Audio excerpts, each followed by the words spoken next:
And every L is a lesson. So when I run into rejection, I know it's only redirection. I see the blessings right beside me. The chances of quitting are likely. I do it like I'm in my Nikes. Don't make excuses, they never excite me. Boxes, boxes, I cannot fit in the boxes. Stop it, quitting was never an option. Exhausted, this passion is never exhausted. And you cannot stop it, nah, you cannot stop it. Yeah, buddy, what it do? Monday morning, Knicks morning brew after a shitty loss. I'm with my brother. It's a full Porto edition till Eddie gets here. Phil on cast. What up, bro? What up? Shout out to Eddie and his late night spaces. That he wiping the crust out of his eyes this morning. He should be joining us in a little bit. But yeah, that man had me dying laughing. He said, "Oh shit, it's what time? Oh my god, I'm on my way. Get over here, Eddie." Bro, how are we feeling after last night? Because I'll be honest, man, ugly, sloppy, we know that, but I walked away like we are the greatest defense in the world. Yeah, you know, it sucked because I had an engagement shoot last night, so I shot the wedding and then shot the engagement shoot and then was watching most of the game as I drove home. And then when I got home, and the defense is the redeeming factor of that game. You know, the fact that these last two games, we've been able to hold our opponents to such, low numbers in a freaking NBA where you can almost score 200 plus points. It was refreshing. It gave you that 90s vibe that we grew up on, loving the Knicks for the defense and the low scoring. And yeah, salute late night owl. So to catch you up on your tardy pass, we're starting to talk about last night and the defense. What a game. He said your tardy pass. Welcome to class, Eddie Preston. Oh, yeah. So the defense was the redeeming factor. But there was a lot of non-redeeming factors. If you hold a freaking team to 79 points, you should be able to hold your head up high, get that victory, leave feeling like a boss. But instead, we hold them to 79 points, yet only score 73 freaking points. And there's many reasons for that we'll talk about. But you asked about the defense. And so the defense, yes, impressed with the defense, impressed with Precious Achua's defense specifically, and what he's able to do on that defensive end, with his 2 steals, 3 blocks, and just the pressure that he puts on the ball. But that is pretty much the only thing that we can give kudos to the New York Knicks for last night was their defense. I'll toss it over to you in a second, Eddie, but since Phil served you your late pass, we're going to make you wait while we do the roll call. Let's do that real quick. We got our boy King Ribby is in the building. What up, Ribby? I'm Dios. Jose NYK is in the chat. Savage NYC, how you doing? We got Eric Gonzalez. We got JJ. We got our boy CT Pittman is in the building. Our future media. How you doing? Did I already say your name? I'll say it again. Eric Gonzalez. twice. Knicks Live is in the building. Knicks fan 518. Our boy David Rios. Travel Vibe. Salute. Morning family. What the hell was that last night? Good thing about the NBA, you'll have another game real quick to forget last night's fool. So what I did there? I mumbled it out like my own. Yeah, all right. Savage NYC. Chris N, how you doing? Let's not talk about yesterday and just take the whole show. Talk about Eddie's Magic versus Knicks take. Yes. Yes. Oh, you think I'm going to let that one go, Chris? We're going to address it. We really will. AP is in the building. Appreciate you. Danny Landis is in the building. Double A, our boy, we got to hang out with twice this past week. Yeah. Appreciate you. Said salute Morning Brew crew for your continued effort in delivering top-notch content. Took a first-hand look and kicking it. I double A, knowing my dogs like JJ in chat. Salute. Johnny Davis, salute. Let's jump back into it.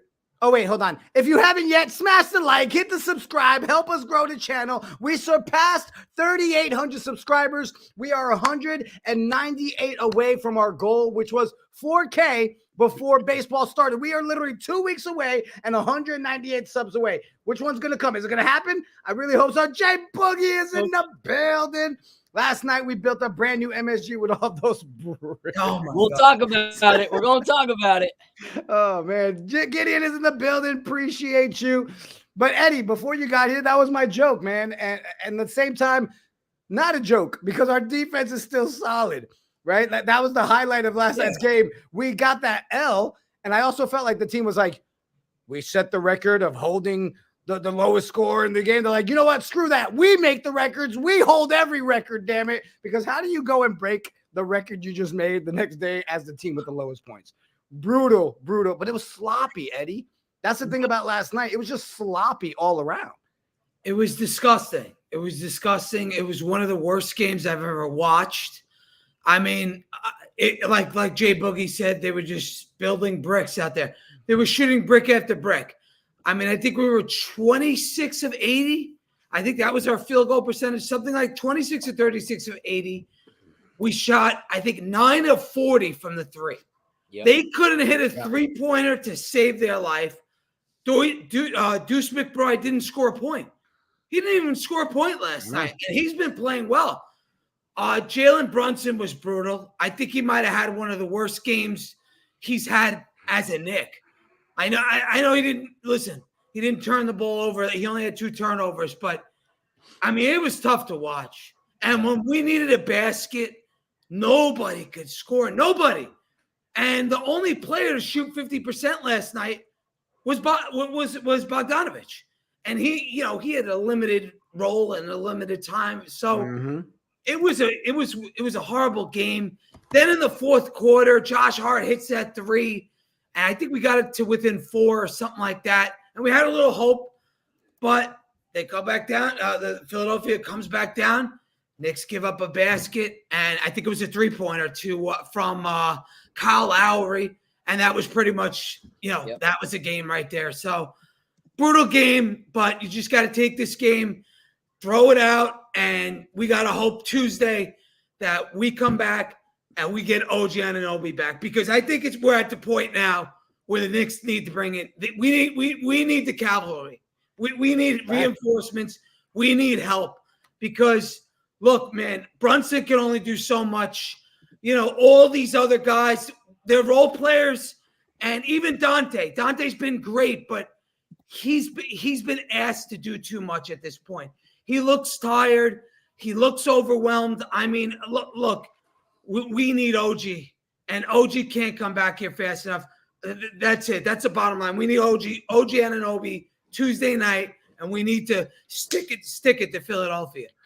Phil, the thing about last night's game, it reminded me of some of those earlier in the season games, right? Where we were like, oh, we just need a minute for them to get it together, right? Like, I didn't think we'd hear the circus music again, but last night there was so many points. If you just muted, like that Josh Hart segment, I know you all can picture it, right? The rebounds, and then the horrible shots. Like nothing was falling, and we said it the other day, Eddie.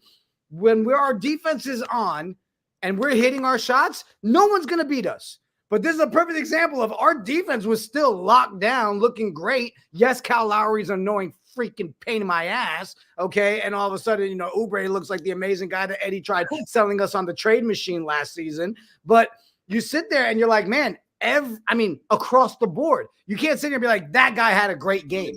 Yeah, you can say Precious was good, but at the end of the day, everybody just looked shitty. It looked horrible. So that's why I'm not like, oh my God, it's horrible, we're depressed.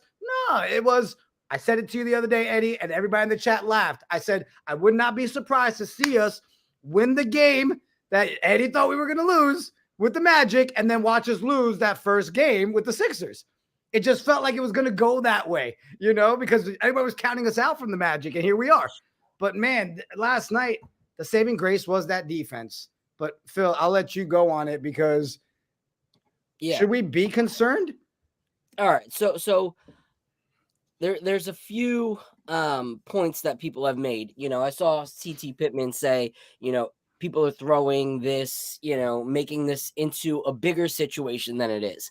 And I agree to a point, but I also disagree to a point. So I agree to a point that we can't jump out the window when we're still missing our, our 2 and our 3. We're missing our 2 and our 3. So that's important.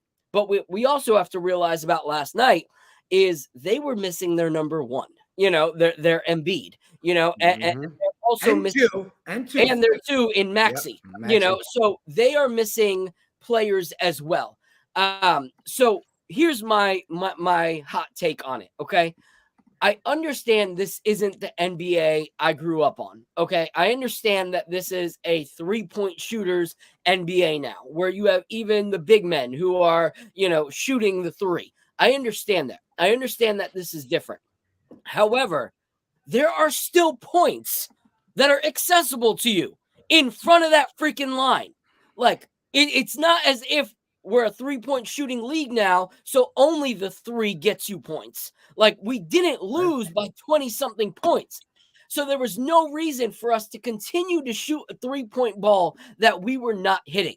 Like, it's madness to me that you continue to do something that does not work. If something is working, you build on that. You continue to do that. If something is not working, you find another option. You find another solution. There is no reason when we are shooting as bad as we did from 3-point, which I believe was like 22%. When you're shooting 22% from 3, there is no reason that half, and I mean half, literally half of the shots that you took in that game were 3-pointers. There is no reason, if you're shooting 22%, that half of your shot attempts should be coming from the 3. That's why players like DeMar DeRozan are crucial in games like this, because they don't rely on a one shot to get you back into a game. A chuck up, and hoping that it falls. And so that was the issue for me last night, is there has to be someone, whether it's the coach or it's your star player, to be able to say, hey, this isn't working. We're only down 4 right now. Let's get into the paint. And I said it already. They were missing their number 1, who is also their only real threat when it comes to being in the paint. When you look at that team, they don't have elite paint defenders. Like, they have decent defenders, but no one that can straight up stop you in the paint. So that's where you should have seen the Precious Achuas. That's where you should have seen, those kind of force it into the paint. Force your shot in the paint. Go to the basket. Josh Hart knows how to bully his way into a layup. Why didn't we see more of that? Why didn't we see more forced threes? Either Tibbs or Brunson or somebody should have said, hey, this isn't working. Let's figure something out. We got him. And that's why made. Yeah, and that's why I love Blood of the Panther. Our moderator of all moderators, Blood, is in the chat. But the plan shouldn't keep being the plan when we are missing players. We got to adjust to who we have on the floor. Difference between good and great. These are the breaks. Sorry, right? I know, bro. I was like, dude, I was ready to tear it up. All right, sorry, off track. And he's like, what the hell's wrong with you two? I'm too tired for this shit. Shout out to a couple more people in the building, like our boy Hector is in the building in that Florida. Hector, we hope your girl is all right. I won't give out all the details, but she did get injured. We just want to make sure she's okay. We love you, bro. He will be back soon. She might be faking it just to give him a day off, Phil. She might have been like, bam, hurt herself purposely. Oh, you can't work tomorrow. All right, go ahead, Eddie. Touch on what Phil was talking about, because the chat seems to agree with you, Phil. Everybody's right there. I'm with Phil with the points in the paint. We lost the battle of the points in the paint by 4 points. So we didn't lose by much. But like those guys, I mean, to lose to them with no Embiid, no Maxey, and lose the battle of the paint to these guys with Kelly Oubre and Tobias Harris. I mean, what are we doing here? You know, that was a disgrace. I think Jalen Brunson had one of his worst games as a Knick. I really do. I think that might have been bro, but he didn't argue that. No, I mean, literally, I played like dog shit. That's it. Like you can't ask for more accountability than that. Yeah. Right. And it was, again, one of those games where anybody watching, no one could sit there and be like, oh, well, not everybody says the same thing. That was sloppy. Dog shit was the perfect word to use. But again, not just JB. The entire game was just dog shit, man. Like, I mean, literally. Josh Hart was terrible. McBride was pathetic. Deuce, that was a guy who's been stepping up lately. He's kind of been an X factor, and he literally gave us nothing. He was a 0 last night. So, again, what is this team doing? When are we going to start running plays for Bogdanovic? When are we going to run some picks for Bogdanovic and get this guy some easy shots? Let's talk about Phil. Hold on real quick. Shout out to our boy, the art man, formerly known as Steve, dropping 5 coffees for us. For those of you that don't know, that barcode on the screen, you can help support the Morning Brew by actually buying us coffees. The reason we use this platform, guys, YouTube takes 30% of all super chats that you guys give us. So they make a penny off of your hard-earned money. If you're trying to support us, buy my coffee. Let's us keep 95% of it. The art man, formerly known as Steve, says the Knicks didn't run plays. They ran one play. ISO from the top of the key or top of the 3. Running the same play isn't running plays. Too much threes. Also against a team like Philly. You should be able to run a half-court set to beat them. If we score 80 points, we win the game. Facts. This is how the playoffs will look. Phil pops up a thing on the chat and blocks me from reading the rest. We need OG back. Josh Hart plays even better with the bench. Phil's like, hey, it's my friend Al. I was like, I didn't think about it. So real quick, before we go, I want to give a shout out. Double A with the 499 super chat. Games like this are won by coaching. This is my fear. We had enough to win. And I want to touch on that, but go ahead, Phil. Yeah, I want to real quick give a shout out. I see our guy Chin Sunday. So Chin Sunday's been supporting for a long, long time. And it's mad crazy. Yesterday, I was on the Instagram account for the Morning Brew, and I see Chin Sunday's got engagement photos. And I was like, yo, congrats, Chin. So I went to his page to look at the photos. And it's so crazy. My homeboy Alexander shot Chin Sunday's engagement photos. Like, super, super small world that someone that I've been friends with for years actually shot Chin Sunday's engagement photos. So shout out to Chin Sunday having good taste in photography. Alex is the boss. I love that dude. So shout out to you. Congrats, and also a great job on the engagement, bro. Like, you know, we should give credits for that too. Not just the sexy pictures, but congratulations. I said congratulations on finding your soulmate, Chin. Well, yeah. Damn it. So, what is it? Oh. So yeah. So let's talk about, you know, the bogey situation that you're talking about, Eddie. One thing that is confusing to me is last night everyone shot pretty much abysmal. Like, if you look from the top to the bottom, Precious Achiuwa 25%, Josh Hart 30%, Hartenstein only shot once, so he had 100%, but that's, you know, whatever. Jalen Brunson, like you said, one of the worst games we've seen of him, which granted everyone's going to have an abysmal game at some point, 27.3%. Dante only shooting 35%. Jericho, 66%, only 3 attempts, not bad. McBride, 0%. Alec Burks, 33%. The only person who actually took multiple attempts to shoot more than 35% in that game was Bogey. Bogey shot 50% for that game, and yet Bogey in that game played 18 minutes. So we're here last week saying Bogey can't shoot right now. Why is Bogey in for 32 minutes? And now Bogey finds his shot and he's in for 18 minutes. Like, you can't make this stuff up. How do you let a guy who's not shooting well play 32 minutes one game, and then when he finds his shot, only let him play 18 minutes. It's like those things should be reversed. This guy can't shoot tonight. Let him play 18 minutes. This guy can shoot tonight. Let him play 32 minutes. Like, how do you screw that up? That's the one thing that I have to ask about, Coach. How do you do that? Can I ask you, bro? Because you're a guy that watches. Like, if people don't know, it's not just Knicks. Phil loves his Knicks, but Phil is NBA. Like, if the Knicks aren't playing, the league passes on at all times. Okay, when you've got kids that are under the age of 6 and they're already deciding who their NBA team because they know all of them and they're saying names that I can't pronounce is crazy. Is Bogey one of those guys that needs time to heat up? Because I feel like the best games he's been in there is when he's had those minutes to where he's had time to find that shot. Yeah. Were we expecting him to be a guy that just comes in and shoot the 3 and that's it? Or does he need that time to build up? I don't necessarily think he needs that time, as he showed yesterday. He had 18 minutes and yet, 50% shooting. I think he was like 4 for maybe 8. 4 for 8. Yeah, 4 of 8. Yeah, so he's 4 of 8. So, but yes, a shooter, he is a shooter. That is what he is. He is a shooter. So with any shooter that is just there to shoot, you're going to have nights where they're fully on, and then you're going to have nights where they're fully off. Like there's sometimes no in between, unfortunately, when it comes to just a pure shooter. Like when you look at guys like Seth Curry, he's a pure shooter, but he's not just a pure shooter. Like he can dribble, he can facilitate, he finds his way into the paint. Bogey's not that guy. Bogey is I'm going to shoot. Yeah, he's a slow. I'm going to shoot guy. And so you have to ride the hot hand if it's hot. And if it's not, you have to see that as a sign.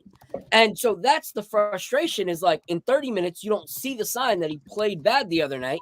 And then in last night, you don't see that he's got the hot hand comparatively. Like, yes, 4 for 8 is still 4 for 8. But when you're still 17% higher than everybody else on your roster, you have to consider that the hottest hand that you personally have at that moment. Fellas, it's time Tibbs starts running some plays for Bogey. Because, listen, we have to get this guy comfortable. He looks extremely uncomfortable in this offense. What they need to do is start running some picks for him and getting him open in the corner. We don't have to have some mastermind plan here, but he's very slow. So if we run some picks to try to free him up so we could shoot some, corner threes, we need to do something to integrate this guy into the offense. He could shoot, but like I said, he's not fast. He's very slow. But if you could just get him open and get him a little bit of space, we could use this guy and we could get some points. And that's all we have to do. But, I don't know what Tibbs is doing here. I really don't. Yeah, we brought this guy in, and it's been what now? At least, 12 games now with both Burks and Bogey? And they both look out of place. We need to start establishing an identity with these guys. And I get it. OG's not back, Randle's not back, but run some plays for these guys. Come on, man. We need some points. So here's the other thing I'll say on that. I agree with you. But there was a couple of times last night we saw in the game where they were trying to run plays. Granted, it was to Jalen Brunson, and for some reason, Precious on the 3 when we really needed a shot last night. That made no sense. I felt like every play we were trying that you saw was literally drawn up are taking way too long to develop. Way too long. When we're doing those plays, setups, how is it that we're still finding ways to be that team that the ball's stuck in our hand down to 4 seconds, 3 seconds left on the shot clock? Like, it's taking way too long to develop those plays. And then you end up with the usual that we're used to. A crazy jump pass that turns into a turnover. You've got the across the court try to pass, turns into a turnover. So I feel like we're asking to see these plays, and the ones that are being ran are just the same old routine that we see that goes nowhere. Yeah. And I think this is what it is when you do something that's not the norm, it doesn't come so naturally. We don't typically run a bunch of plays. We don't. You've heard, announcers talk about the Knicks plays are, very one note, they do. And sometimes it works, but sometimes it doesn't.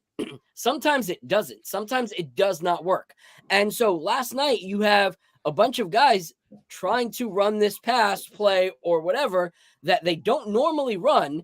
and there's confusion. Like, it's not a natural thing. Like, there are certain teams that run plays all the time and the structure just flows beautifully. Like, you see it go off without a hitch. But when you have guys that are, playing together, and the whole thing is, let's give the team credit. No one roster has been the same for a huge stretch of games throughout this whole season. Like, every part of the season, like, we still have to give some kind of grace. Every part of the season, the starting lineup and the rotation players lineup has been a cluster of difference throughout. So there has not been a synonymous like chemistry that's been able to form throughout our roster. It's just not been able to happen with all the injuries. But the main thing that we have to notice is that when you throw something out like that and say, okay, let's run these plays now, but you haven't been running them all season, it's going to cause some confusion. It's just going to. And so last night, I think, a lot of people are crucifying Dante here. Like, let's be real. If you go out to a court against this Knicks team and you look at that starting lineup, okay, and you go, okay, we're going to guard Jalen Brunson, obviously, but who else do we need to lock down? Are you going, yo, let's make sure Josh Hart doesn't shoot the three? No. You're not doing that. Like, that's a shot you're going to let happen. As much as I love Josh Hart, that's a shot that if I have to give up a 3 to Josh Hart, I'm going to give up 3 to Josh Hart. Okay. Am I going to go, oh, we need to make sure Precious Achiuwa doesn't shoot the 3? No, definitely not going to do that. Like, that's fine. That's a shot I'm willing to give up. Isaiah Hartenstein, not worried about that as well. So the only person they're really worried about outside of the paint is Jalen Brunson and Dante DiVincenzo. So, of course, Dante's going to have a lot more pressure than he's used to. Like, he's not used to wearing that burden. You put him in the starting lineup, who are they double teaming first? Jalen Brunson or Julius Randle? Then, second, the opposite of those two. Then, OG Anunoby. Dante's usually the fourth guy that the defense worries about. So now he's the second guy that the defense has to worry about. Of course, you're going to see an increase in turnovers and, misjudged plays, especially when, look at that right there. Brunson stunk it up last night. Okay. So now you have Brunson stinking it up and you go, we can even lighten up a little bit here and force the ball out of Dante's hand because he's more of a threat right now than Jalen Brunson is. And so, yes, Dante's going to fumble that ball. He's going to. So I'm not going to crucify Dante for going from number 4 as your option to number 2 and teams kind of just focusing on you and Jalen Brunson. Like, I want to have JJ come up at some point because JJ, I just want to know why it's terrible, right? Because I understand it. Yes. Turnovers, the shot wasn't fun, but Dante has been huge. And it's not me just being the Chenzo gang homer. I also look at how many did he not give us like all lessons on how to jump lanes yesterday?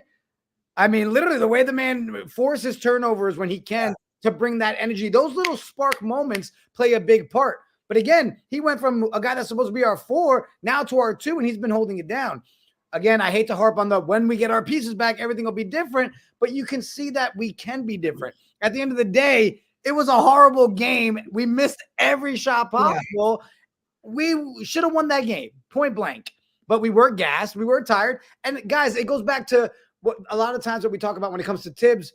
There was some groups that we saw last night on the court that should have never been.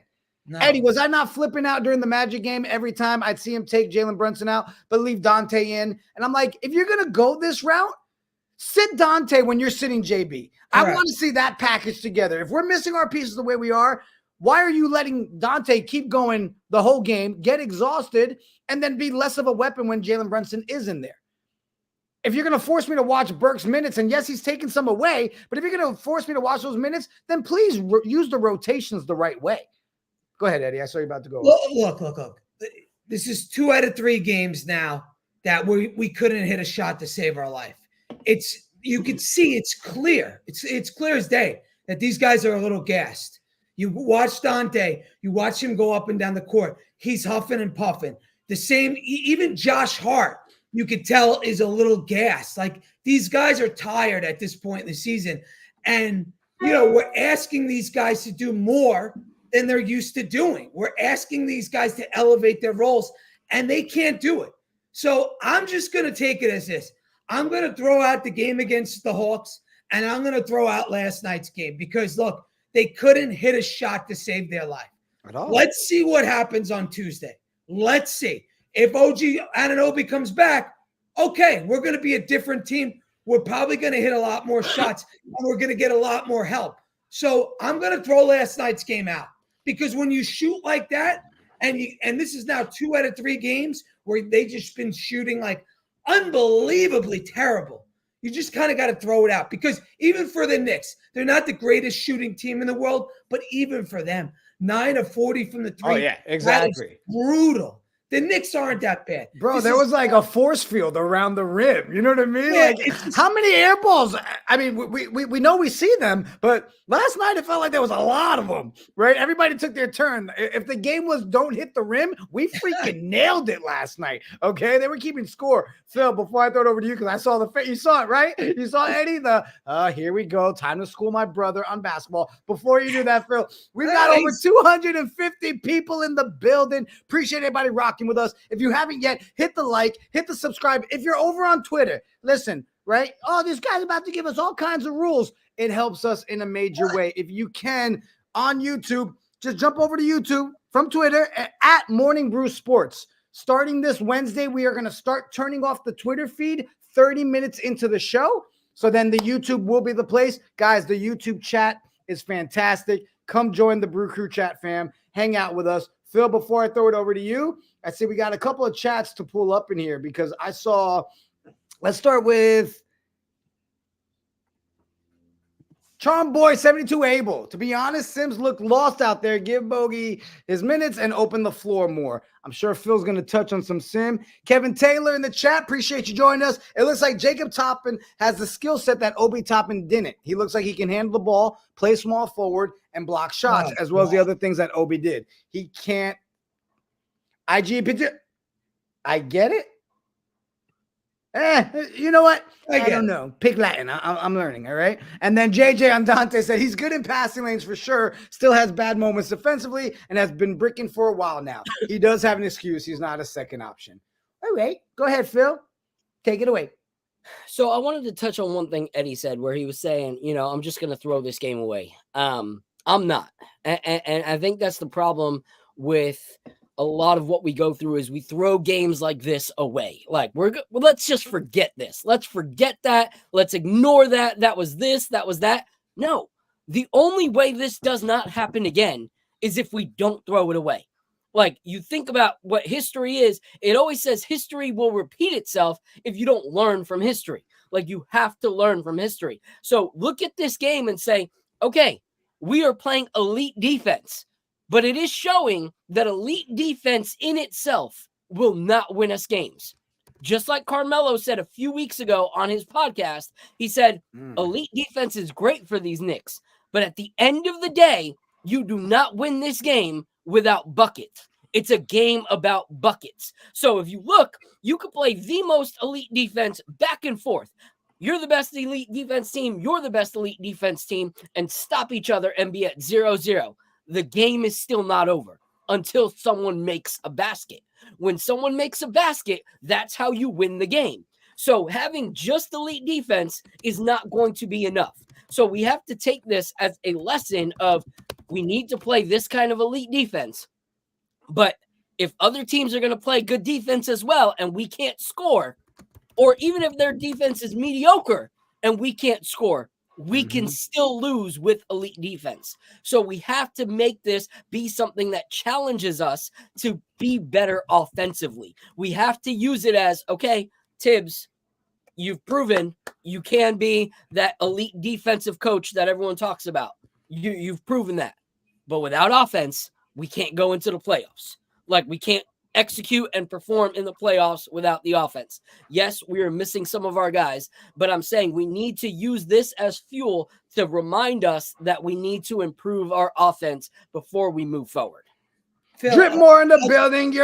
What to do, Dripmore? Sherwin is in the building. Guys, we've got over 260 people in the building. Only 39 likes. What's wrong? Is it Eddie?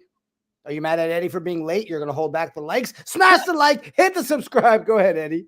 No, Phil. I'll just say the reason why I said forget about it is because if you're a shooter like Dante DiVincenzo, if you're a shooter and scorer like Jalen Brunson, you want to just take last night's game and throw it in the garbage and forget about it because they couldn't hit a shot. So you have to, from a shooter's. I don't know who this is.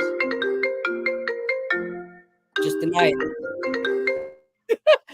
Anyway, technology. Yeah, that was you. Anyway, so here's why his phone says, "Shut up! I don't want to hear your take."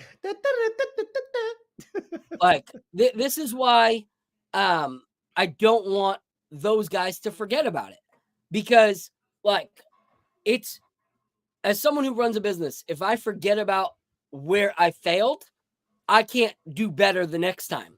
Like, I can't go, and that's why I like how Jalen Brunson addresses what he did in that game in the post games. Because if he would have said, it happens to everybody, it was unfortunate, move on to the next one, that would be concerning to me.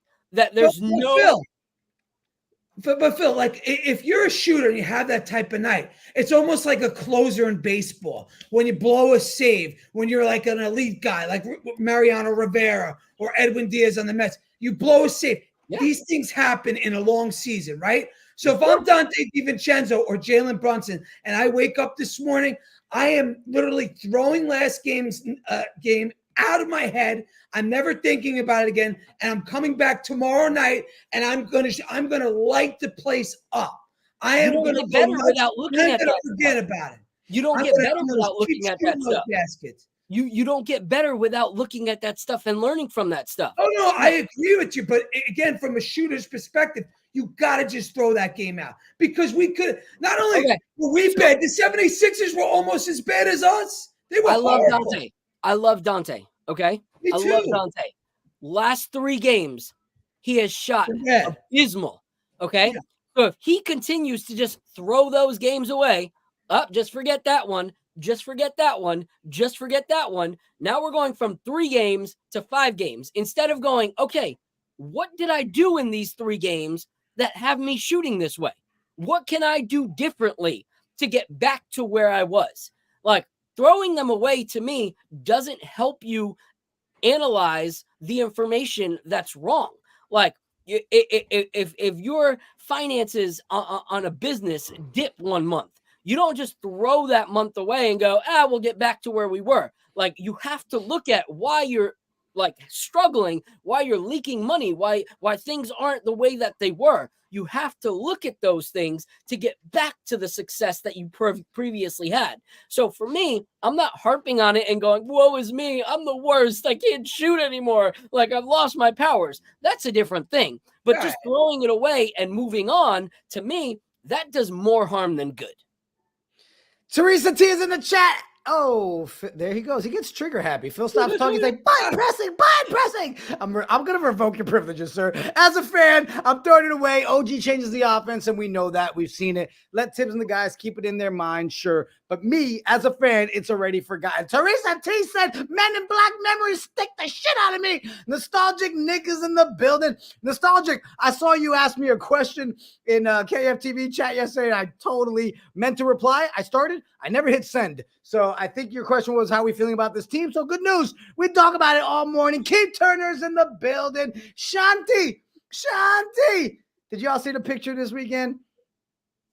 You saw that, right? We got some mugs in hands. We got blue guy shirts. Let's go, Shanti. Appreciate the support. Let's see who else we got. CC is in the building. How you doing, CC? Definitely ugly game last night. You see, as a fan base, we all can agree. When we play like shit, we all agree we played like shit. Nostalgic Nick, Phil, and Eddie, I'll throw this one. We'll keep going. Appreciate everybody in the chat. Over 272 in the building. If you can, smash the like, hit the subscribe. Literally, our goal is 4K subscribers before March 25th. I know that sounds crazy, but that was our goal before baseball season kicked off. So if you guys can help us, tell a friend to tell a friend to tell a friend to tell their cousin's friend's friend to come over here and subscribe to this shit. Phil, Eddie, Nostalgicness says, do you think OG will be back on Tuesday? Do you see the reinforcements?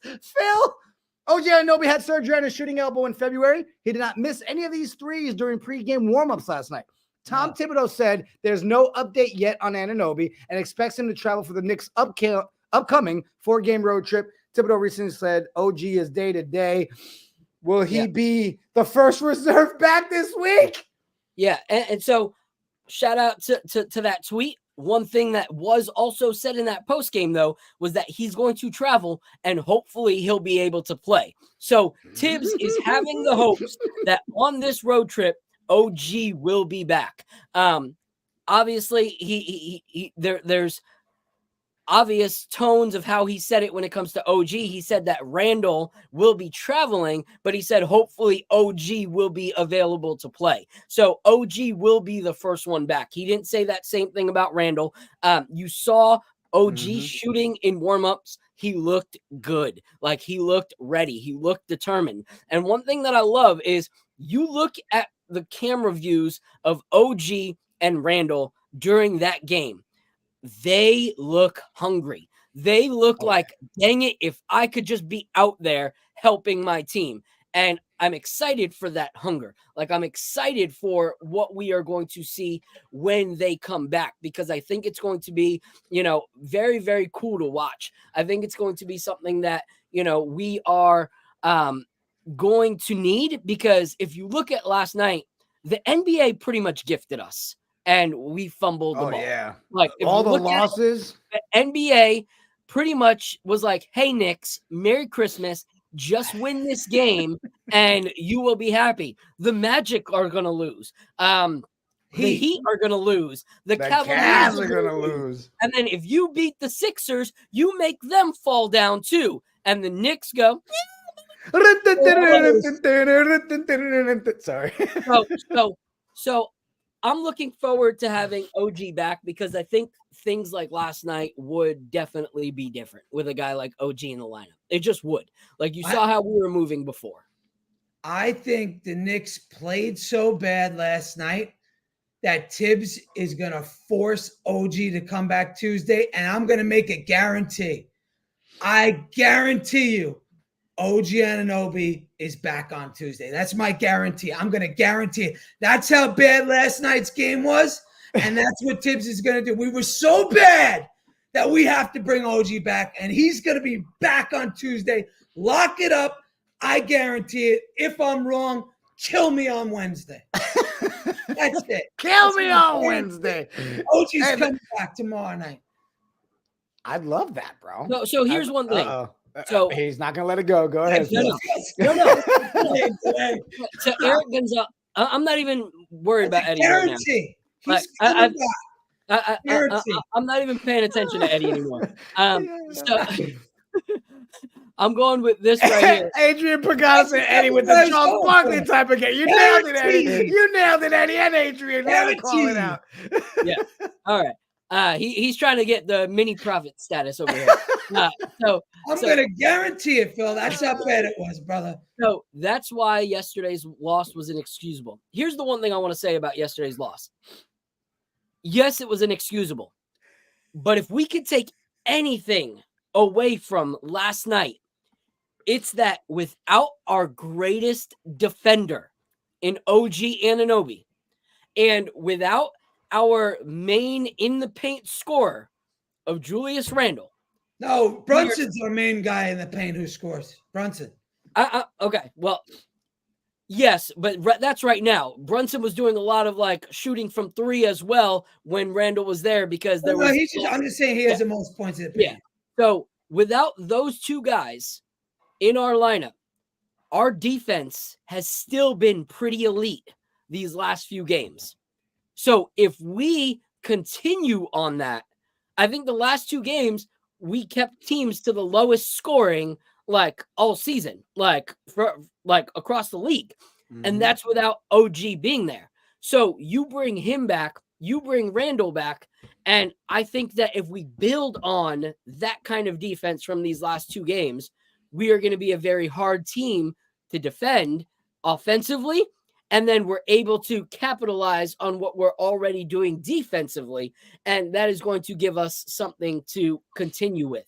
I read someone say in the chat that Begley said that there's some concerns about Randle. Before you jump into Randle, Phil, real quick, I see a first-time person in the chat. Mad City Brew. Love your name. It feels like you belong in this chat with the brew at the end there. Morning, great show. As a Milwaukee Bucks fan, I was used to seeing the Big Ragu shooting like a roller coaster. All right, so confirmed. Trav B. Ryan is in the building. What up, bro? Salute, fellas. Phil is right. Our defense has been phenomenal. What up, Trav? I said this, building blocks. We broke the low score record immediately after giving it to Orlando. It's our record, damn it. We tell you who can have it. We just didn't feel comfortable giving it to somebody else. Like, we wanted it. Go ahead, Phil, because obviously people want to talk about the Julius. Should there be concerns? If you listen to Begley's cut yesterday on his thing, hasn't been cleared yet for contact, and there's some concern about why it is taking so long. So, of course, honestly, it's concerning, but I also feel wicked bad for the guy. Like, if I'm completely honest, I do feel like he, after the rough start to the season and some concerns we had about how he was responding to things, I feel like he definitely took, account of what he was doing, how he was playing, how he was acting. And we started to see a Julius Randle that we've wanted to see since day one. A Julius Randle that was able to make or break games without having to be the top shooter, without having to be the top scorer, but being able to affect the game from top to bottom. And I feel like, this injury has really robbed what could have been his best season of his NBA career. So I feel bad for the guy, especially because as Knicks fans, many of us have talked about how the playoffs is a crucial time to see Julius Randle perform. Like, we've seen through the years of being NBA fans that there are players that can really perform during the season, but have kind of ghosted when it comes to the playoffs. And we were having that question mark of what is Julius Randle? Is he a guy that's going to be able to perform in the playoffs, or is he a guy that is going to ghost again in the playoffs? Do we build around a guy that can ghost in the playoffs? And this was going to be the season, because last season was the injury. The previous playoff time, might as well have been an injury because you had Elfrid Payton as your starting point guard. Like, that's as big of an injury as a team can take, so there wasn't much that he could do. And so this was the year that kind of determined, is this guy the foundational piece that we build around Jalen Brunson with? Do we keep this guy for the long haul? And I feel like, unfortunately, if this injury is as concerning as it's starting to seem, he may not get that opportunity. And that kind of sucks, because he's coming up on contract years soon, This is kind of a determining factor, where we move forward or move backward with the guy. And so I feel like it's just a little unfair to him, and it kind of sucks. But we also do need his buckets. Like, at the end of the day, we didn't go out in free agency and get a full-on bucket getter, or anything like that, because we had the hopes of Julius Randle coming back and being that number 2. And without it, where's our scoring really going to come from in the playoffs? Eddie, I'll toss to you in a second. Real quick, let me shout a couple. We got Eric Gonzalez said, it's taking so long because they're afraid if he starts taking contact too early, he will re-injure his shoulder, and then we're back to square one. Great point on that. Building Block said Julius needs to get that surgery immediately after our season ends. And then I saw another one, Keith Turner, my guy. It's funny, when Julius Randle plays, he's the most disrespected Knick on the team. Maybe now fans will appreciate him. And then Eric said, hey, I was one of those haters, my guy, but now I changed my mind. Look, I'm going to say this, and I'll throw it over to you, Eddie. If it's just that they're being cautious with him and giving him the time, I am 100% on board with that. Okay, because the biggest piece we want from Julius Randle is that muscle. We want to see that flex move when he's dunking, he's putting the ball back. So if you're telling me he needs more time so he can be that bully ball Julius, then I'm okay with that, right? I agree with people in the chat. Yes, we can sit here and say, oh, we need 5 games, 8 games, 10 games for them, whatever. I just think we get him back for a playoff run. Amazing. The fact that we're still here with all these injuries and we're able to say, hey, regardless, let this team hold it down. Let's get these pieces back. And if we literally can hold what can be our X factor going into those playoffs, let the man rest. So I don't want to jump off the, oh my God, there's concerns yet, because we've been doing this now for 2 months. My biggest fear, and I've said it before, Phil and Eddie, was a month ago, the report was they expected Julius back before everybody else. Correct. Right? So that's where the concern comes back. We're now a couple days removed from OG about to come back. And it's like, okay, but if it is truly that they're saving him to let him be that bully ball Julius we need, take the time, my guys. Take the time. Let him be ready. Go ahead, bro. I'm with you, man. Look, shoulders are a funny thing, man. You know, he dislocated the shoulder. It's a funny injury. We don't know what happened. Is there structural damage? Is there ligament damage? We don't know, because, you know, the Knicks are going to keep that tight-lipped. They're not going to give out what's exactly wrong with him. But look, I look at Randle like this. Listen, let's just get this guy back here. Whenever he gets back, he gets back. My expectations for Randle are very simple. Come back, give me 15 points a night, give me 8 or 9 rebounds. Randle, I don't need to see you give me 25 and 10. I don't need it, because if we have OG back and we have all these other guys back, we have enough to move forward. We don't need Randle to be the 25 and 10 guy, because we've seen it that other guys can make up those points. We've seen Dante DiVincenzo step up and be a number 2. So if Randle comes back and plays exactly the way you guys want him to play, which is bully ball, which is getting points in the paint, okay? If he comes back and does that and gives us 15, 16 points a night, that is good enough. We don't need him to be a star, because we have enough around us.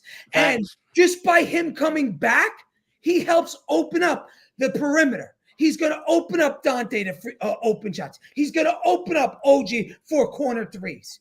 And with that, we are good enough to beat teams. We don't need Randle to come back and be a star. It's that simple. Yeah. Phil, hold on before you go in. I want to shout out to our boy Knicks Live. Bought us 3 coffees. Said salute. Love the content. Thank you. Thank you so much from the bottom of our hearts. Thank you for supplying us with money to keep the business going. Go ahead, Phil. Yeah, I'm really having fun with these things, man. Look, like this. Oh, is this the one? Oh, yeah. Go. It's so weird. Sorry. Go ahead, Phil. That's horrible. Cool. That's horrible.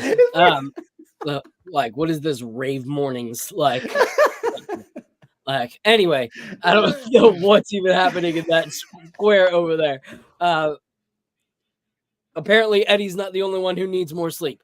So, oh my gosh. I had too much fun. I had too much fun learning this shit on my computer. Go ahead, Phil.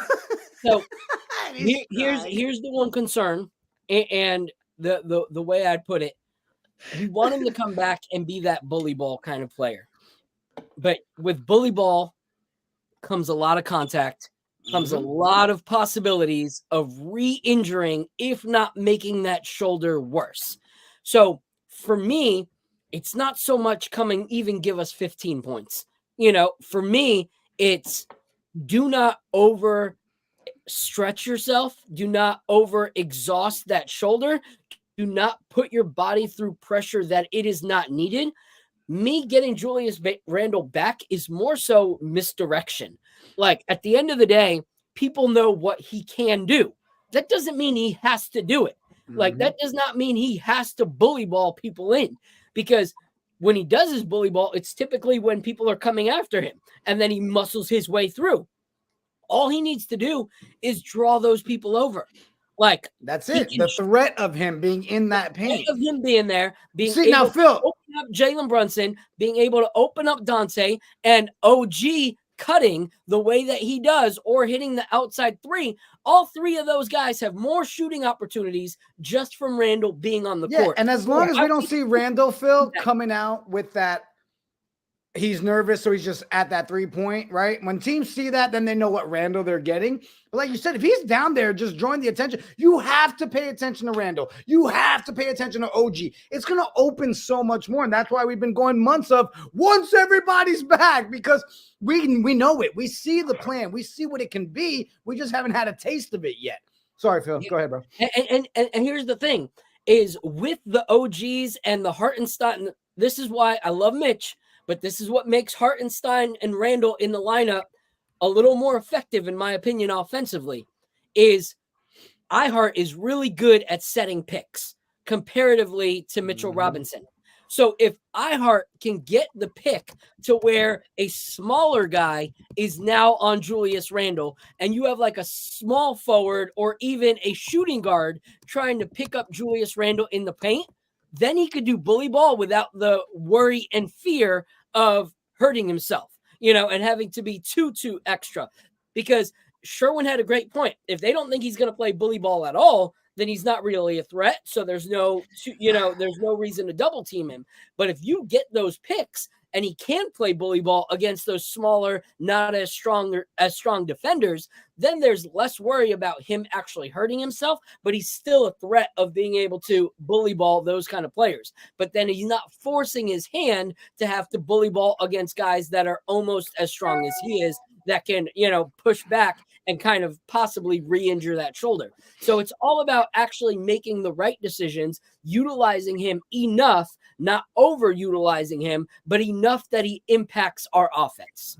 Well, Phil, Eddie, hold on real quick. We got over 340 people rocking with us this morning. Appreciate you guys. You know the rules. Wake up, grab your coffee, smack the like and subscribe for your boys. Help us get up to 4,000. I see we got questions in the chat. We're going to get to that. You know what? I don't know if you guys are in a rush this morning, but I'm thinking maybe we'll drop an open panel link as well. People want to come up, share your feelings about last night's game, or you want to talk about the return of OG possibly and all that good stuff.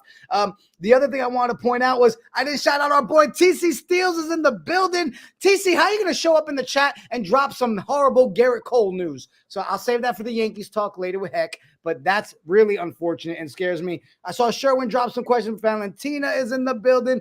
Appreciate you. Go ahead, Eddie. I know you're about to say something. Well, look, man, Randle is having one of his most efficient seasons in his entire career.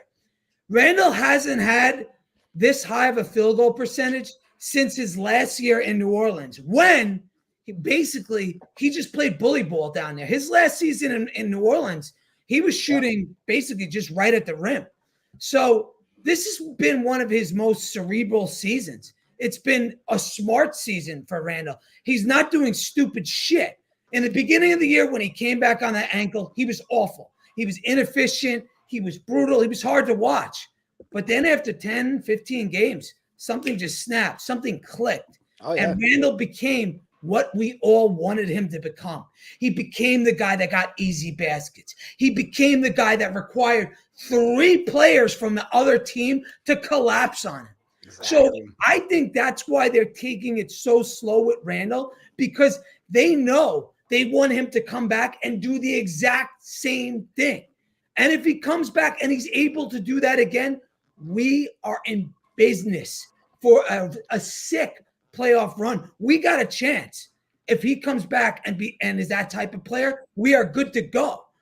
The only thing is, if he comes back and he can't do that, that's going to be a whole other conversation and a whole other story. Again, we don't know where this guy is, but we know they're taking it slow. And I think they're taking it slow because they want him to come back, and they want him to come back right. Because if he's going to bang around in that paint, his shoulder better be close to 100%. Right. Don't make us regret not getting the surgery, right? Exactly. And planning out that, right? Exactly. Phil, I'm gonna toss it over to you because I saw you were gonna say something, but I'm comfortable enough that JJ's been rocking with us for a while. But JJ, why you gotta break my heart, man? Like, why? He has to sit here and say, I can't say we're a contender until I see Randle back and able to play at a fairly high level. JJ. What you just said is one of the most insanely idiotic things I have ever heard. At no point in your rambling, incoherent response were you even close to anything that could be considered a rational thought. Everyone in this room is now dumber for having listened to it. JJ, you know I love you, bro. I'm kidding. I've been trying to use that. It's been a month or so since I've been able to use it. Yeah. Go ahead, Phil. Here's the thing. We've shown, even without OG and without Randle, that we are able to contend with some of these teams, So I don't want to ignore the fact that we've been able to still do things without, those guys. Do I think we are a 10 times better team with those guys? Of course. Exactly. But our greatest strength is also the fact that we will fight. We will fight. And if this was a 7-game series against the Sixers, guarantee you the next night we would look different than we did last night. Yes. I guarantee you that we would figure something out. And so I don't want to like just throw away that. Yes, does that make us way better having those two guys? Of course. That's why we're dying for them back. But I still think if you look at how we were playing with OG when he first came, even after Randle went out, we looked like a different team. Having someone alongside Brunson, having someone to free up Brunson, and being able to like have that elite defender. We're playing elite defense without our best defender. You know, that's a good sign. So I don't want to throw it out completely, but yes, we are way better without it. Way better with Randle. What I want to say moving forward is with Randle, let's not go too soon, like you guys were saying. Yeah. You know, like getting one guy back keeps us afloat, you know, keeps us at least better than we've been. Well, we're getting OG. We're getting OG. Oh, yeah, that's what I'm saying. That makes us that much better already. Yeah. So at the end of the day, even if we start slipping, as long as we're still playoff position, you know, and we're not in that play-in position. Right. Because the play it's that toss-up regardless, right? As long as we have a designated playoff slot, if it means riding out the whole season and Randle's first game being in the first round of the playoffs, I'm okay with it. Like I'm not okay with that. I am. I'm not okay with that. This is why I'm okay with it. Because Julius Randle already has that connection with Jalen Brunson. Like, if it was OG, I'd be a little less because they still need to build that chemistry and that bond. At the end of the day, if it means that Julius Randle can play all of the playoffs with more certainty than if he comes back early and there's a possibility that he might not be even close to 100% strength, I'd rather roll the dice with a fully healthy, like as close to fully healthy option of Julius Randle than a possible injury for Julius Randle. Because if Julius Randle comes back, okay, let's say he comes back and we go from the, you know, 8th seed to the 7th seed because he's back. Woo, we got Julius Randle. Now we're the 7th seed. And then he gets injured in the first round of the playoffs. What does that matter to me? Or as opposed to he comes back in the first round of the playoffs, we are the 8th seed, and then we work our way back into contention in the playoffs. I would rather that. I would rather fight in the playoffs than fight to get one more spot in the actual standings, and then Julius Randle get hurt in the playoffs, and then we have to play without him in the playoffs. See, Georgie Ortiz says that Sixer defense killed us last night. My fear is that other teams watch that film and learn our weaknesses. Here's what I'll say to that, Georgie. I think one of the saving graces to the fact that we've missed all our pieces is realistically, we don't even have tape on what our team looks like as a whole. So most people aren't getting that. Anybody right now that watches the Knicks knows, hey, double team Jalen Brunson. That's going to be your best bet. You throw the double team at him. Go ahead, Phil. Time out. He timed me out. Because this is good. I mean, that was aggressive too. You saw that shit, Eddie? I was about to call it technical on my ass. It's crazy. Shut up, Porto. Let me talk. We have almost 400 people watching right now. And there's like 57 likes. Oh my God. We're getting the Obi treatment. Either we straight up suck and people are just watching it to like criticize us, well, that's it. Or y'all are just lazy. This is a finger right here. This little finger. Click like gently, aggressively, however you want. I do not, criticize. Yeah, I personally work mine out before I go. If I go 1, 2, 3, 4, 5, 6, 7, 8, 9, 10, wipe. Well, yeah, and then I smash the like, That's weird.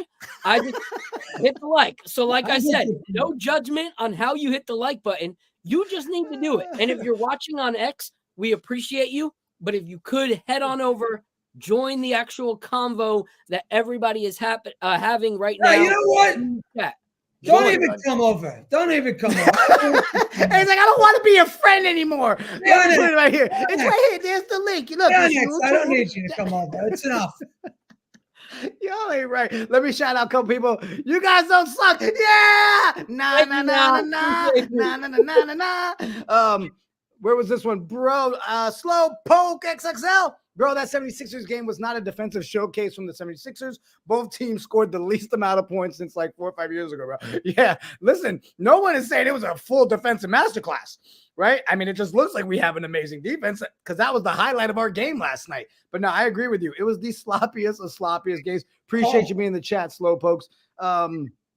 Let me pull this up. I dropped the open panel link in there for everybody. JJ, it was funny. I saw your tweet in there or your comment. You said, it's 12:03. Have the Jets signed anyone yet? Matter of fact, we did. We re-signed Greg Zuerlein. But Jets fans, save that conversation because tonight is the Jets nightcap. You can catch us live, 9 p.m. Me, Gunny, Abby. We got Antoine Staley coming through. Come hang out with us tonight if you are a Jets fan. Appreciate everybody that's in our chats that bounces to all of our shows, right? You've got our Knicks, Jets, Yankees fans, and you got your Knicks, Mets, and it's just great. I love it.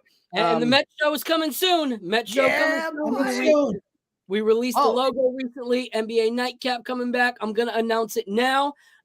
It is not just me now for Knicks Nightcap. All right. So I brought some of my favorites in the industry that love the Knicks and love bourbon as much as I do. So shout out to my guy, Diehard Eru, who will be joining me, my guy, Apollo from the Guard Up Knicks, and my guy who tears it up on Knicks Twitter space, I95 Bully. My guy, Bully, will be joining us. So it'll be the four of us. Those will be my three co-hosts, bourbon, cocktails, Knicks, starting in April come playoff time. So make sure to join us. Look, I'm not going to say that, because it's our channel, that sounds freaking fantastic, but that's a group of guys right there that's freaking fantastic, all right? Like, I'll actually tune in, not because I'm producing, but because I kind of like you guys. It's a good move. We also announced yesterday our new show coming this Friday, guys. We're taking just a quick second to do some plugs here, but we've got a new show called The Pop-Off. Welcome to the Pop. Welcome to the Pop.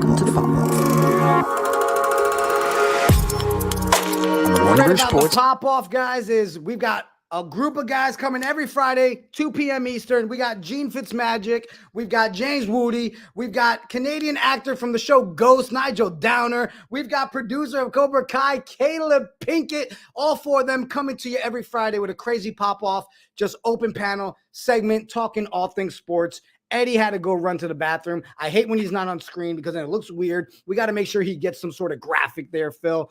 Let's jump into it because game 2 tomorrow night. Do you think we see a repeat of the same sloppy headache that we saw last night, bro? No, and that's what I'm saying is Jalen Brunson is not the kind of guy who notices a poor performance on his end and sleeps at night without issues. Like, he is not that kind of guy. Like, Jalen Brunson does not have the Eddie Presti, forget about it mentality. He doesn't. Like Eddie Presti mixed with Tony. He's not the forget about it kind of guy. He is the kind of guy that's going to say, all right, I'm coming back and I'm fixing everything that I did wrong that night. He's coming back and he's going to play a great game. I really, really believe it. So I do not think we're going to have a repeat of that. What I want is a repeat of our defense. I want a repeat of that. But offensively, I think we're going to see something a lot different. And here's the thing. Love him or hate him, Josh Hart will have this kind of game, but he's also got that same kind of mentality. That's the one thing I do love about these Nova boys. These Nova guys do not enjoy missteps. Like, they do not like when they drop the ball. They're will accountable. Yeah, they are not okay with games like that. They are going to come back and they are going to be better versions of themselves. And that's why I'm like, yes, these are guys that I want on my team because they're going to fix the mistakes of the game before. So I think it's going to be a different game. I think it's definitely going to be a different outcome. I don't think Kelly Oubre Jr. Here's one thing, man. I wish we had an Anthony Mason on our team, because that whole altercation with Dante DiVincenzo, Kelly Oubre would have been hanging from the rafters if we had Charles Oakley and Anthony Mason still on our squad. All right. Guys like that would not get away with stuff like that. But I think Dante and Josh and Brunson are going to come back differently, and it's going to be a different game. I really do. I think we take the W on this next one. Yeah, man, I'm not worried. Hold on, Eddie. Real quick, Eddie, and I'm going to toss to you before we talk about tomorrow. I see we got people jumping in backstage. We're going to start bringing people up on the open panel, but I also want to give a shout out to our boy CT Pittman purchasing 5 coffees for the boys this morning. Here are a couple of coffees for when the rave is over today. How you doing? CT, right. Stop encouraging this guy. I love it. I love it. All right, Just Knicks, I see you back. He giving us a scenic tour, too. Give me a thumbs up. Let me know you're ready to come up, my guy. Oh, time out. I just found out it's our guy, our stepbrother Tony's birthday. He's probably going to watch on the replay gang. So shout out to our guy, Tony. Enforcer, Mr. Thanos. Shout out, my guy. Shout out to the King Thanos, the king of Twitter. How you doing, Thanos? Appreciate you being a part of the familia. Just Knicks, come on up and talk to us. Where we walking to, my guys? Mark, look at this. Right? How you guys doing? Nice walk. Good, I guess not as good as you, bro. You on a stroll and shit, just hanging out? All yeah, right. man, I'm just trying to cope, trying to make sure, my Knicks do good. Kelly Oubre, he kind of pissed me off last night because he thinking he's that guy. But, when OG come back, when we put the OG on him, the real dog, we're going to find out. He's going to find out what it is. Go ahead, Philly, because Knicks on point with that one. Let's go. Yeah. Here's the thing. I said it. Eddie said it. Kelly Oubre Jr. is the kind of guy that we would have liked in the offseason, and unfortunately, last night, even though some of us will critique his attitude because it's not on our team, if he would have brought that little arrogance and pride to New York, we all would have been like, yeah, that's our guy. We wanted somebody like him to step up to him last night. When we saw Dante pretty much, tackle him better than anybody in a Giants uniform all last season, we had to tip our hats off to Dante, yo, yeah, you tackled him, you didn't just stand there and let him do that, but that's the kind of thing that we were, wanting for our squad. So I can't criticize him for that. What I will say is we cannot let that guy do that again. We can't let him have that kind of performance and bolster his ego even more. We need to shut him down in this next game and show him that, all right, you want to be that little prideful poppy in one game? We let it slide. It's not going to happen again. Right. You're not going to fool us twice.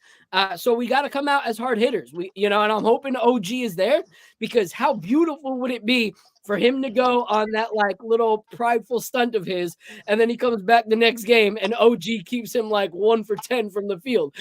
Just makes that's him what look we need. Make him look like a little punk. So that's what I'm looking forward to. Yeah. Yeah, man, we just need OG back. If we get OG back, it's a wrap. We're gonna win. We're not losing 2 back-to-back games, especially if OG Anunoby's back. We get OG back tomorrow. Kelly Oubre's getting put in jail, man. Maxey's gonna get put in jail. All these guys are gonna get locked the fuck up. So I'm not worried. I'm not worried. That's what we need. And I just got a quick question. I'm gonna get out of here. Yeah. At the end of the season, when everything comes down to it, are you guys willing to go over the luxury tax to keep Precious, Hartenstein, and sign OG? No. I'm going over the luxury tax for another star. Okay. I get another star, then we'll talk. But I'm not going over for these guys. And they can go. They can re-sign all these guys without going over the luxury tax. Oh, okay. Yeah, I was gonna say I think they'll be able to stay under luxury. Yeah. I also think a lot has to do with what we see in the playoffs. Correct. How far do we go? What does this team do? Because if you're asking me right now, this second, I'm sorry. I'm all about keeping iHeart, keeping Precious. You know what I mean? You need those guys. Precious, after what he's shown us, and now we know and we've accepted him as a true New Yorker, as a true part of this team, it's hard to just see him go. But I think based on the numbers that Eddie's been throwing out over the last couple of weeks, seems like we'd be able to stay under luxury tax. Okay. And I don't think it should affect us going after. Go ahead, Phil. Yeah, and this is how I see it. I know some will agree, half will crucify me. If I have to make a decision on centers in the offseason between iHeart coming back and trading Mitch, I'm doing that. As much as I love Mitch, if I have to choose between one of the two, it's going to be iHeart. It's going to be the one that the offense moves better with. It's going That's to be gonna the hurt. one that hasn't been plagued with injuries since day one of his career. Like, as much as I like Mitch, when it comes to Precious Achiuwa, if we are continuing the trajectory of Julius Randle and building with Julius Randle as our power forward, I'm keeping Precious Achiuwa. You're not going to find another backup power forward that can play 18 minutes to that caliber and want to be in a New York Knicks jersey like Precious Achiuwa is. A lot of power forwards that are really good do not want to come and play that backup to Julius Randle's spot because they know how many minutes Julius Randle's going to get. Precious Achiuwa, I feel like will be a little more content with it because he's still with OG. He's, feeling the chemistry of being in New York. And I think that he is a Tibbs guy. So if we're keeping Tibbs, keeping Precious makes sense. If we're keeping Julius, keeping Precious makes sense. So I want both of them. And then when it comes to who was the third guy you asked? OG. Well, of course we're going to resign OG. There is no way the Knicks went after OG in that trade without knowing that he was going to stay. Leon Rose's son is his agent, so we're good on the CAA thing. It all was already, stars were already aligned before he already came. To me, it was very similar to the Josh Hart trade. It was already a done deal before the ink was already inked. So OG's a non-negotiable in my opinion. Okay. Yeah, I'm curious. Just Knicks, man. I appreciate you, my guy. Enjoy your scenic walk out there. Thank you for the virtual reality look live. Later, bro. I see we got Mets 2128 backstage. We'll get ready to bring him up here in a second. Big Chino said, math ain't mathin'. Y'all need to get the cap together. Obviously, we got to do a full breakdown of it. We'll get to that in the offseason, right? But, I mean, again, I think people forget the moves that we made, right? You got to also look at it. We can easily get out of a Burks and a Bojan, right? There's ways that the money can be moved around. Every move was made for us to have the flexibility going into the offseason and still have the assets, still do all that. I don't want to go down this full line on this episode. Go ahead, Eddie. I did all those contracts already. OG iHeart. I didn't do Precious because I didn't know what he was going to get. Right. I'm curious to see what he does get. I don't think he's going to be a 20 million player. He'll probably be around 10, somewhere in that range. I can't see him getting anything more. And even if we sign all those guys, we're still under the cap. And remember, we have moves to be made. There's guys we could miss. Burks is going to be coming off. He's an expiring. So again, I'm not worried about that. You guys shouldn't be. Again, it's all that matters is what do they do in the playoffs? Shit, all that matters to me right now is what happens tomorrow night. Who are we seeing? Exactly. Do we get OG back? I'm not even ready to go into the whole world. Mets 2128 backstage. How's it going, Mets? Salute, guys. I'm going to be effing blunt. What killed this team last night was the overkill hero ball 3-point shooting right out of the gate. You do not do that right out of the box. Okay. Tell them, Mets. No, don't stop. Keep going, Mets. This is your time. Below 30% because we were chucking needless 3-pointers that we're never going to hit. What's the definition of insanity? Doing the same damn thing over and over and over again and never getting a different result. Yep. Where was the reason in throwing up that many 3-pointers? I was screaming at them. Enough with the damn deep reason. Just drive it to the fucking hoop. So, Mets, how do you really feel? Coming in hot. Yeah, I love it, Mets, because we talked about it earlier. The only saving grace last night was that Orlando lost and Miami lost. The latter of which was even funnier because it was one of the worst teams in the league, the Wizards. Yeah, that's true. Their shitty loss made ours feel a little bit less. Yeah, Mets ain't joking around this morning. Go ahead, Phil. Mets. What I love about it is it's so true. Like when it comes to the 3-point shooting, I talked about it early in the episode. It's like we lost by 6 freaking points. 6 points. All we needed was 3 layups to tie up that game. 3 layups, but instead we take endless threes where we are nowhere close to making them. Like everybody's 3-pointers looked forced, like absolutely forced. It looked like going to the suburbs and watching those 40 plus guys, that used to have glory days that still think that they can hit the 3-pointer. And no, I'm not hating old people. I'm at that age point myself. Chill out. All right. But those guys that used to have it in middle school and high school that all of a sudden think that they can still hit 3-pointers and they're forcing it over and over and over again. That's what we saw last night. Why do I feel like Phil was looking right at me when he was saying it? Those guys that can't let go of the high school days. Screw you, Philip. Let me have it. He's getting those shots when they could get them. The thing we need to do tomorrow night is moderate how many fucking threes we throw up. You know what, Mets? Maybe this is called the Alex Burks effect. Maybe everybody's like, hey, let's see if we all can shoot the ugliest shot possible, because that's what we saw last night. Mets, I got to tell you, man, I love the fact that you brought the right energy after last night's loss to the panel this morning, bro. Go ahead. He came in hot. For real. I don't know how much longer this team can hold out. Sure, we're getting OG back tomorrow, but the sooner we get Randle and Mitch back, the better. Yes, sir.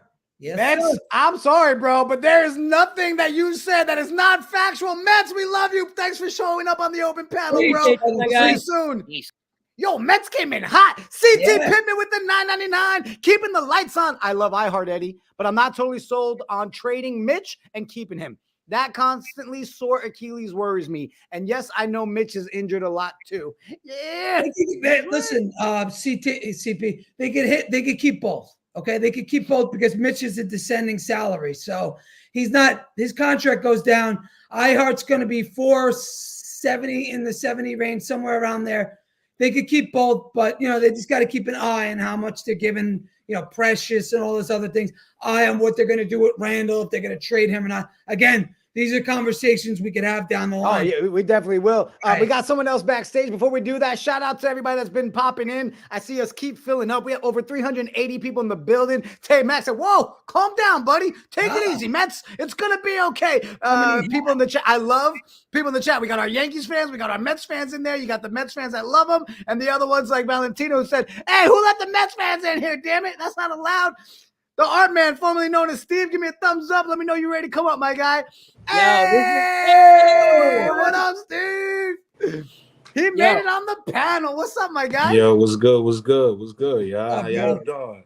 Chilling, man. First of all, I'm going to tell you right now, Steve, we can sit here for the next 30 minutes and just talk about your artwork, bro. Because my guy, looking at what you sent us, so dope. So excited to be possibly doing some stuff together. We'll let the people know soon enough. Yeah, man. But how I'm we down. feeling after last night, Let me know. I'm down. Oh, it's a done deal, bro. Phil's already got it all locked in. So talk to me, Steve. How we feeling after last night, bro? Bro, it's like I said, the problem is that we can't really make a determination on this team because we're missing people. So it's like every team that we're gonna play is basically gonna be a dogfight unless we play astronomical. You understand what I'm saying? Everybody would have to be shooting over 50% for us to be able to kill anything.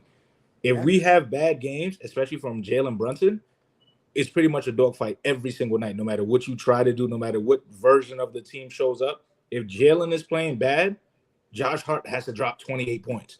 DiVincenzo has to drop 28 points. And the problem with that is you're trying to get them to play above who they are. And can you expect somebody to play above who they are every night? No, you can't do that because that's not who they are. So, like, getting mad at them, it kind of sucks to lose the Philly. But I kind of knew something was wrong since the first quarter when the game was 15-15. I said, brother, this is not looking good.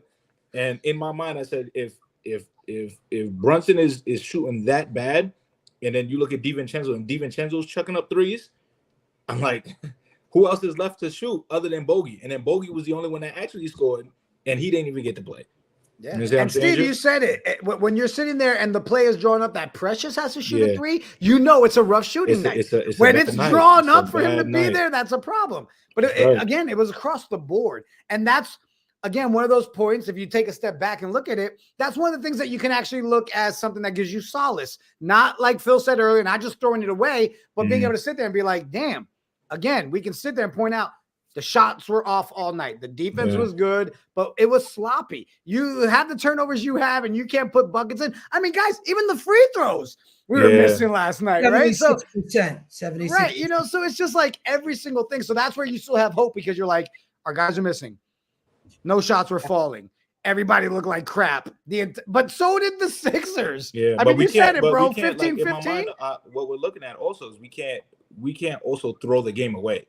Because the Knicks are in no position, like I said, to throw games away. You can't throw anything away right now. Because at that moment in time, I think Phil said it, everybody lost that last night. And we were supposed to win that game. So when you put yourself back in the bottom of the barrel, that means you're still trying to crawl up. Do you understand what I'm saying? It doesn't matter. Like, if I had an opportunity to grab the top of the barrel, why wouldn't I try to grab the top of the barrel? Why jump back in there with everybody else and then see if I could try to make it again? So now that you've given the Philly confidence, what if Brunson comes back and has a bad game again? Now what do you do? Mm-hmm. Like, you gotta hope that that OG comes back and does something. What if he comes back and does nothing? Like, you understand what I'm saying? What is that? Now you're 2 games down, and then now you're hoping and wishing that you can do something else. And then this news about Randle is very like iffy. Like, we don't know what's really gonna happen with Randle. Do you understand what I'm saying? So what if he doesn't come back to the playoffs, and then he turns into Randle from last year coming into the playoff where he's not consistent? What do you do then?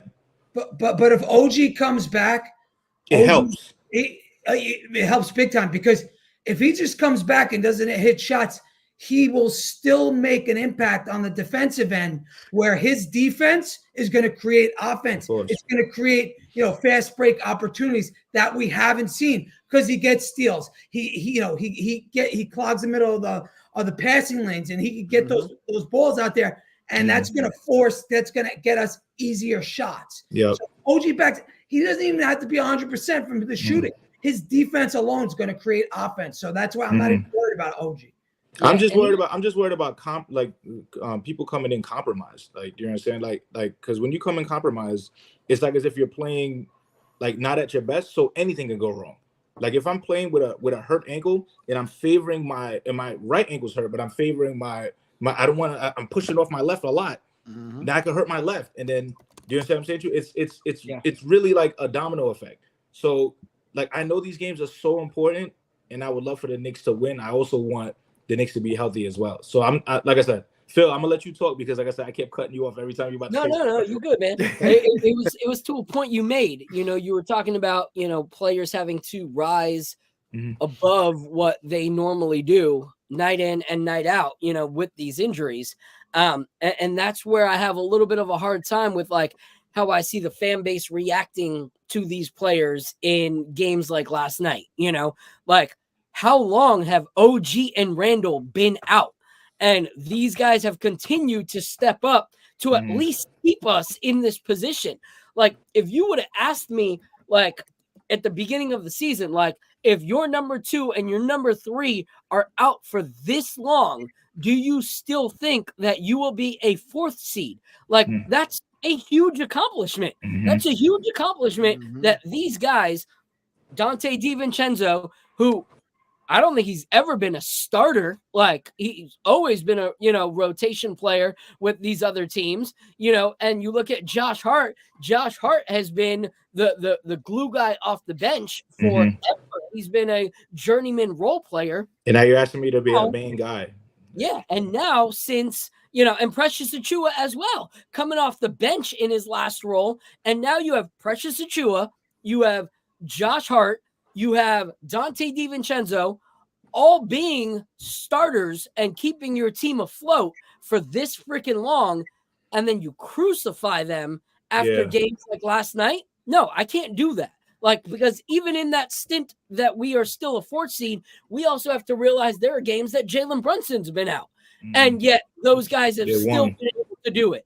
So I can't just look at that one game and be like, oh, these guys, what a waste, because you can go from, holy crap, we're still a 4th seed, to, back to the, they're not worth 80 million. Like, stop with this pendulum swinging of your fandom going where the end result of that last goes. Like, that is not okay. Coaching is important as well, too. Credit, though. I'll give Tibbs credit for at least, riding the ship with all these guys injured, and we're still, you know, the 4th seed as of right now. So I give credit where it's due. Tibbs, I got to give him credit. He's been all right.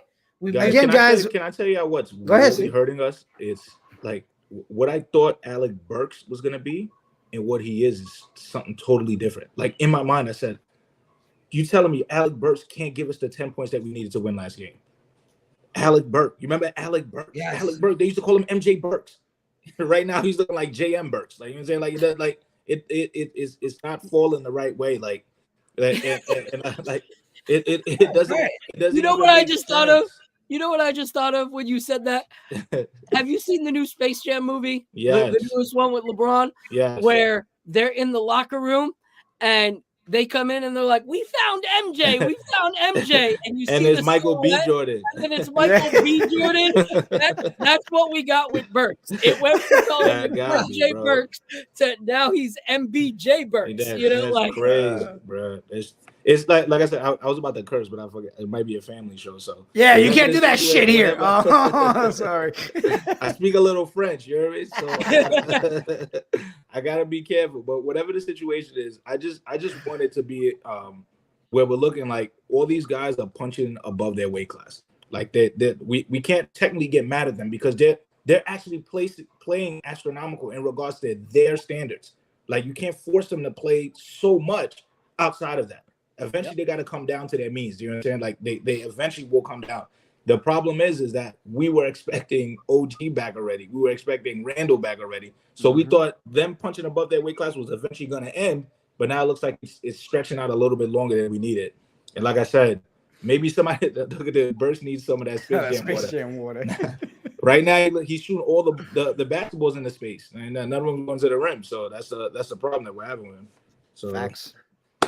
But Steve, guys, man, I I appreciate appreciate you, bro. Thank you so much for all your support. Guys, Looking guys. forward for our collaboration, bro. We'll send something on the Bro, and calendar I'm this black. week. You hear me? Like surprise. Surprise.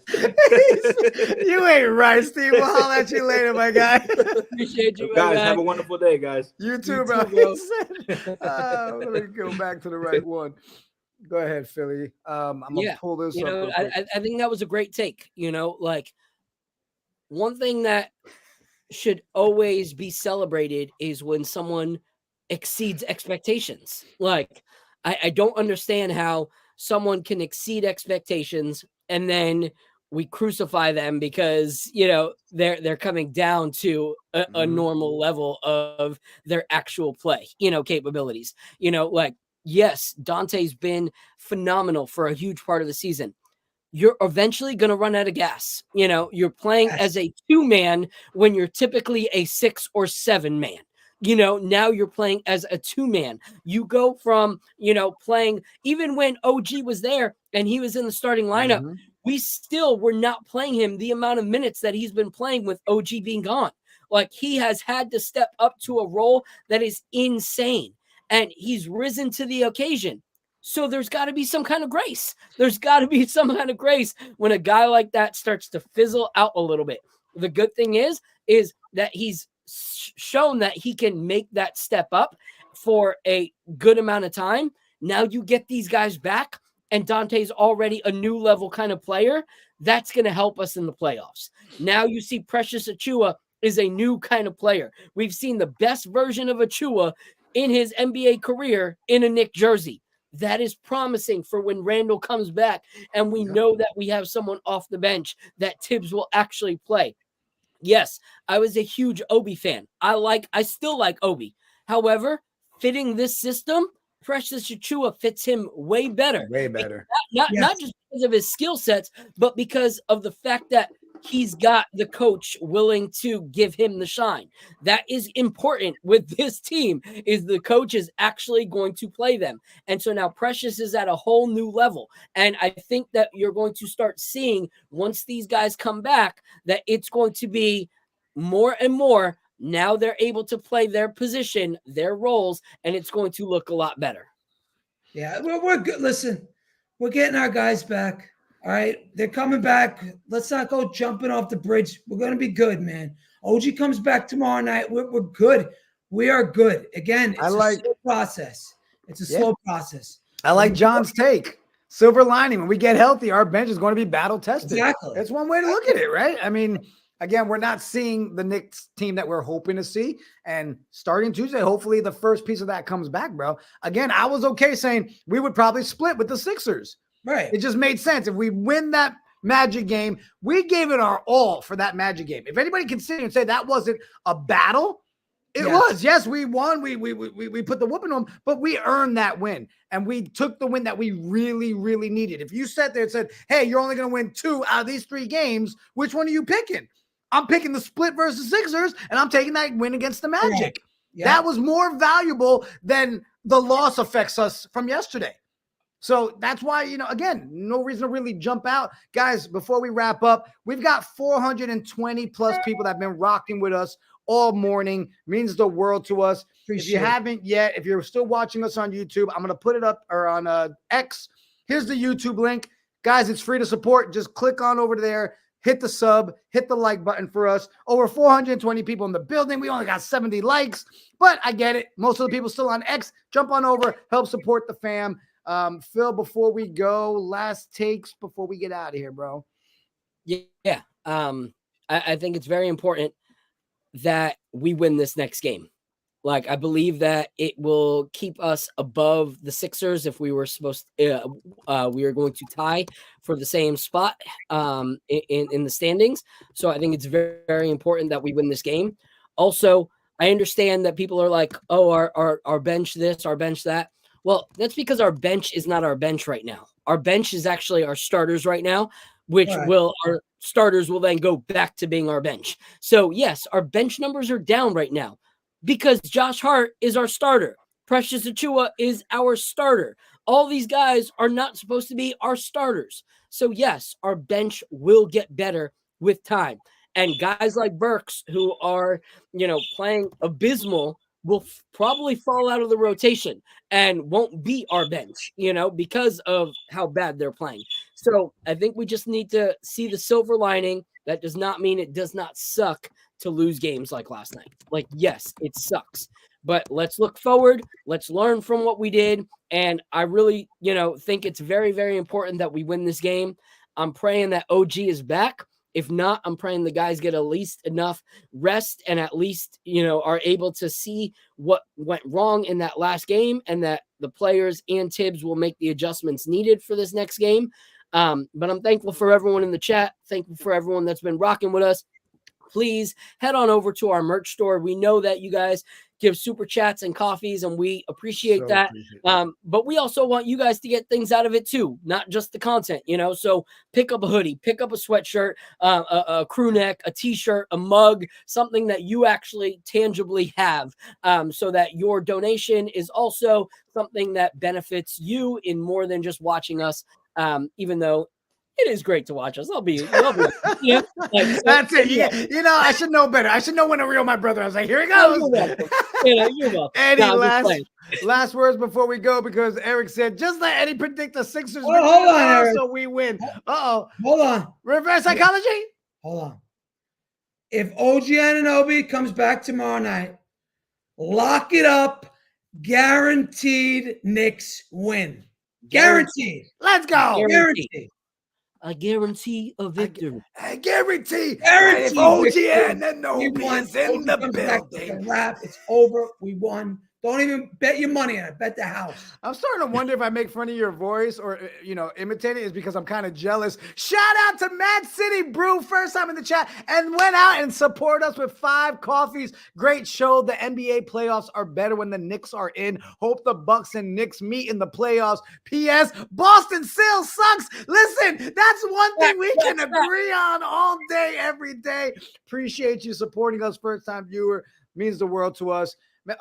Valentina, $2 super chat. Enjoy the rest of your day. Hey, you too, Valentina. Freckle nuts to your prediction. If not Eddie, you're off this show. He's done. And he's like, fine, I don't have to wake up in the morning. Screw you guys.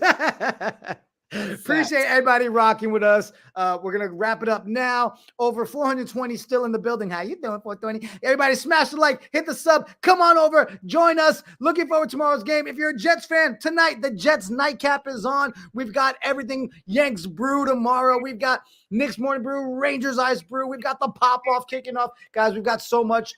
Your support helps us continue to do this for you guys. Appreciate everybody. And on that note, deuces!